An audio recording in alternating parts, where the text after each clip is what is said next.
घरात घुसलेल्या 2 किन्नरांना नागरिकांनी पकडून बेदम चोप देत त्यांना पोलिसांच्या हवाले केले आहे. जेल रोड परिसरात बनावट किन्नरांचा सुळसुळाट झाला आहे. काही दिवसांपूर्वी साहेबबाज संकुल येथे 2 बनावट किन्नरांचा भांडाफोड करण्यात आला होता.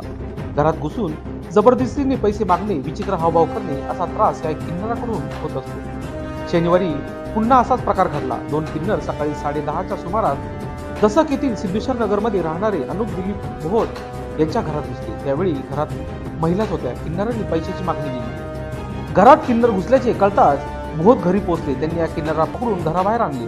त्यावेळी रस्त्यावर त्यांना बेदम चोप देण्यात आला. परिसरातील नागरिकही जमा झाले होते. त्यांनी या किन्नरांना चोप दिला. त्यांना उपनगर पोलिसांच्या हवाली करण्यात आले असून मोहोत यांनी दिलेल्या फिर्यादीवरून दोघा किन्नरांविरोधात गुन्हा दाखल करण्यात आला. सर हे वारंवार